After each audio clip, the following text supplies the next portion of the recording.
Sa mga marami pong nagtanong sa akin, Kuya Dudong, magkano po ang total gastos mo sa iyong 10 fatteners? Ito na po guys.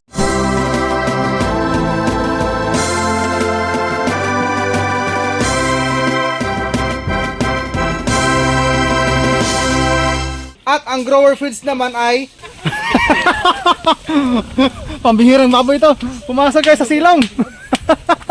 Hi ka-farmers, magandang araw po sa ating lahat. For today's vlog mga ka-farmers, disposal ko na po sa aking mga fatteners na tin batch po. So ngayon guys, papunta tayo sa unahan, doon guys sa dulo. Kasi nga doon natin titimbangin ang mga fatteners ko. So buhat-buhat nila guys ang crates. Ito guys ang tagahakot, bayaw ko, taga dito sa amin lang. Tapos si Sir John Paul, so ko sa feeds, tumulong siya. So kikiluhin po natin yung crates. Reduced na po ito mga ka-farmers, ang crates namin.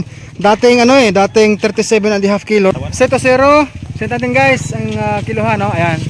So ang ang crates zero tayo. Check natin. Oh.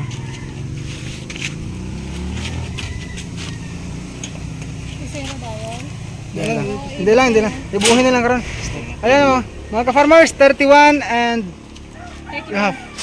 Ayan mga ka-farmers, maghahakot po sila ha. Hindi po ako sasali sa or tutulong sa paghahakot ng baboy namin. Umabot na ito mga ka-farmers ng 70 kilos to 75 kilos. Okay na ako dito. Oh, hinahinay lang. Yan. Ito, kawayan. Yan, kawayan. Sir, aboy kayo ng 60 kilos? Manan mo na ako sa Manan. Malalaman to karon. Up. Malabas. Huwag ka lumabas. Diyan ka lang. Sakto lang, no? Okay. So ito po ay tin batch fatteners ni Dodong Villaran. Close natin guys. Tin batch fatteners. Gagmay lang to guys mga baboy ko. Gagmay ba? Maliliit. Tanggalin na lang yung kawayan Ay, tignan natin. Hindi pantay pa. Say pantay. Okay. Kilo lang ang kawayan. Ang kawayan tanggalin na lang. Pira? 100. 14. Plus 31. 114. Yan mga ka-farmers, 114 minus ang crates na 31, 83. Umabot pa siya ng 82. Pangalawang baboy. Mga gutom ang baboy ni Dodong, bininta. Te, mahirap? Mabuli ka ko, sir? Tutulong ako? Ayan.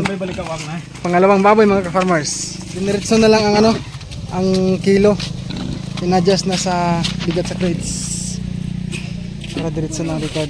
Ay, sorry. Nasa gilid. Timing. Kawayan. Pila? 84. Oh, mabot pa ng 84. Okay, mga ka-farmers, ito po ay sinit na lang namin sa binawas na yung crates ha. Nakaset na yan para automatic po diretso na record ang bigat sa baboy. Ito ay pangatlong baboy. Mabot kaya ito ng 80 to, be? Tignan natin. Ha? Sana mabot ng 80 to.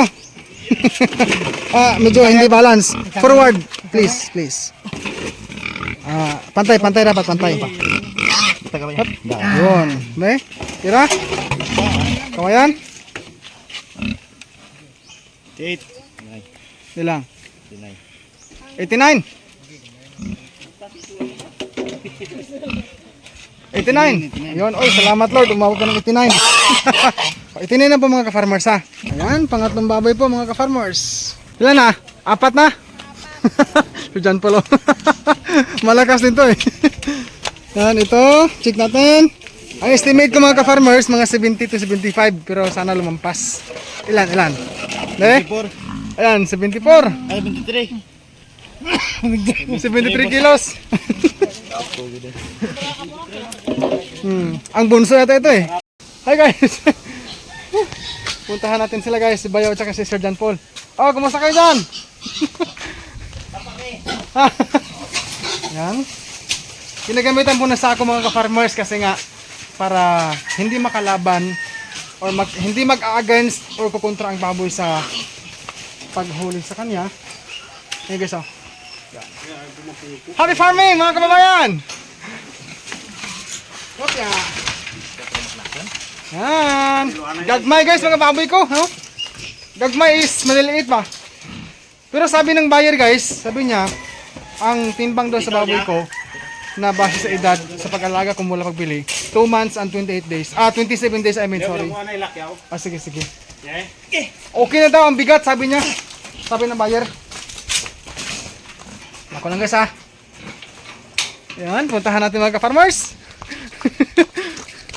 Yung sinasabi ko mga ka-farmers na enjoy! Always enjoy! Pila kilo? Atong tawon? Ano lang, isentro lang, isentro. Okay. Pila? 83? Okay, camera distance. Hoy, mag-smile ka man dyan, hoy. Seryoso guys, si Mrs. oh. Siya kasi guys, pinapalista ko rin. Maliban na si buyer ay merong listahan. Meron siyang duplication. Okay?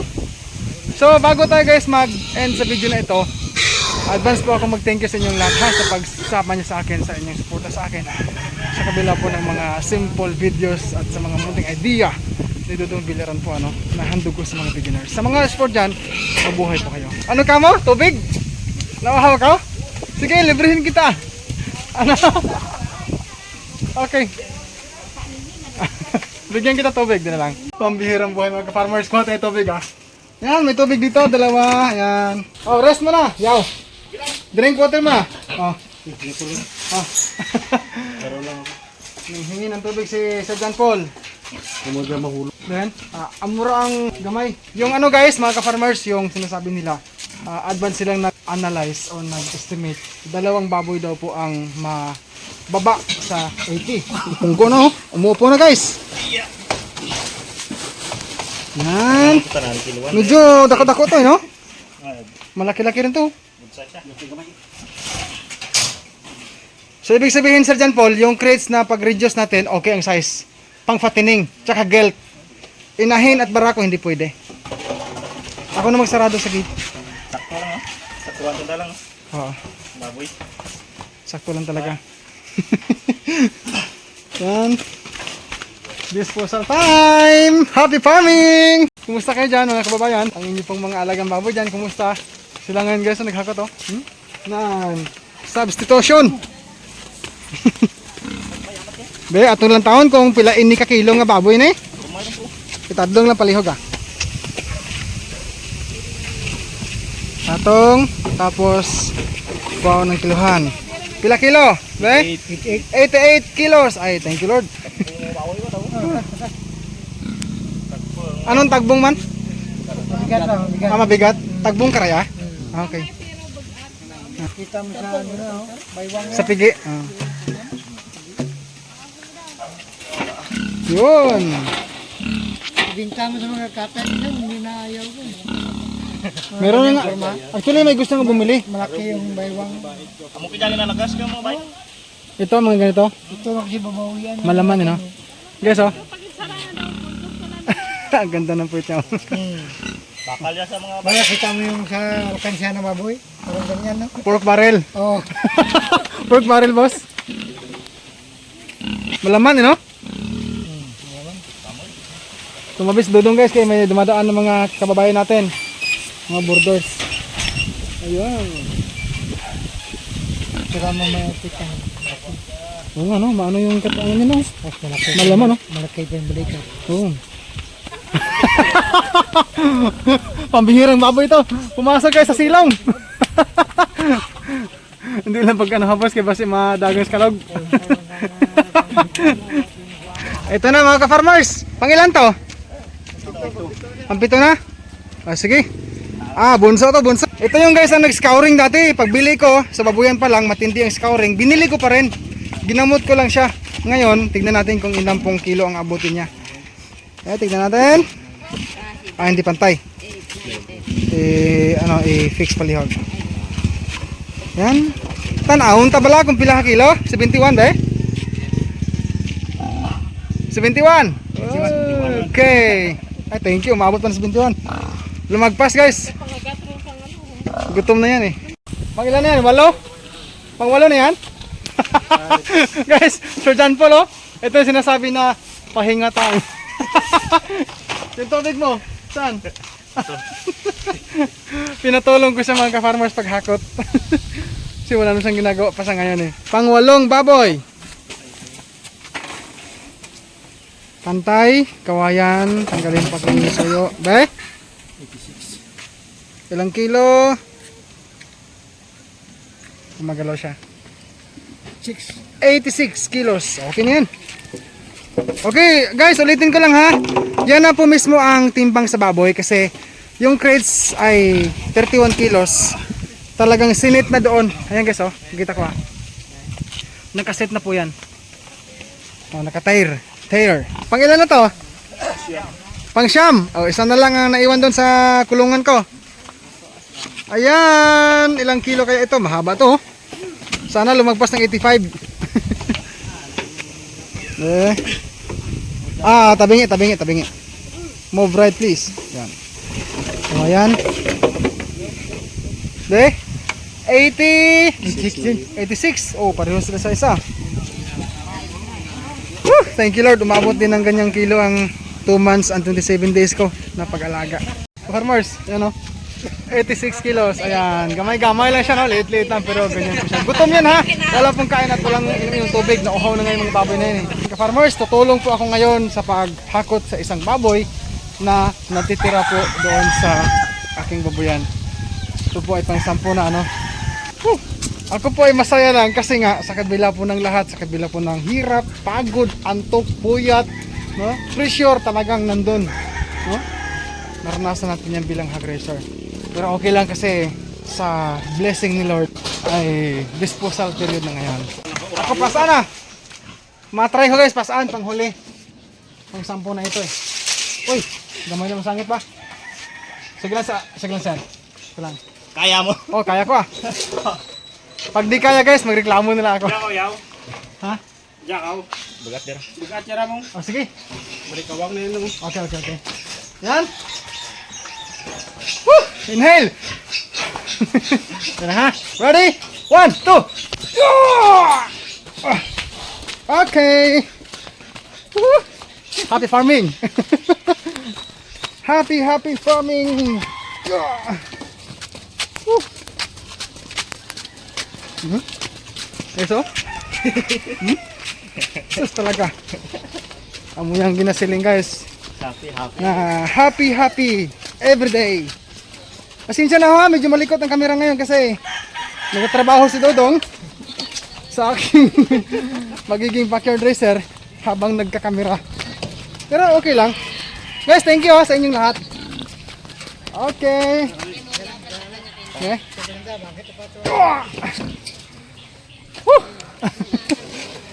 So ito mga ka-farmers ang pang 10 fattening ni Dodong. Pila kilo? 82. Okay. 82 kilos. Dalawa ang 9 of 7. Bugat na ba sa babae ko? Bugat man, sakto lang. Bigat. Guys, si kababayang buyer ha. Si Boss Richard. Ay boss, matanong pala kita muna. Okay lang kanimo makita ka sa YouTube ko? Okay lang. Ka-farmers, nagpapaalam ako sa tao kasi first time ko siyang na-meet ngayon. Meron kasing ayaw makita sa video kaya ako po ay nagko-consult. Yan po ay isa sa mga rules and regulation ni YouTube platform at sa iba pang mga sinasalihan kong platform ngayon ha. Thank you sir ha. Thank you. Kailangan kasi guys respeto. No? Hindi po nabibili ng pera ang respeto. Pinapasa ano? Kaya mo yan. Ay, thank you ha. Ngayon na lang. Ayan mga ka-farmers, ngayon po ay nagpapayos agad ako sa aking backyard piggery sa fattening ano. Marami po ang nagtanong sa akin, Kuya Dodong, magkano ang gastos mo lahat sa 10 fattening? Ilang sako na feeds ang napakain mo? So ito po mga ka-farmers, number 1. So ang age po sa baboy or kanilang edad ay 2 months and 27 days from buying age. Ang nabili kong starter feeds ay 8 sako at ang grower feeds naman ay 24 sacks. Ang total ay 32 sacks po lahat ang aking napakain sa 10 batch fatteners ko na 10. May add pa ho na kalahating sako or 25 kilos na corn grits. Ang kilo, ito na guys, magagaan po sila guys pero okay na kahit papano. So merong 83 kilos, 84, 89, 83, 88, dalawang 86 at isang 82. Ang total po ay 681 kilos po ang 8. Times 200 ang live weight is equal to 136,200.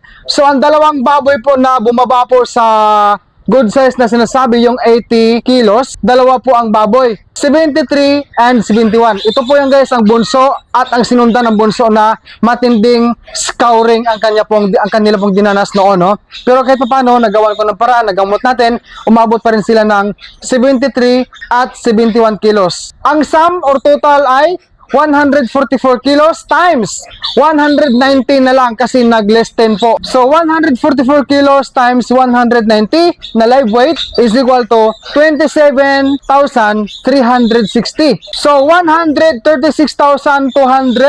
plus 27,360. Ang akin pong total sales sa 10 heads of fatteners po ay 163,560.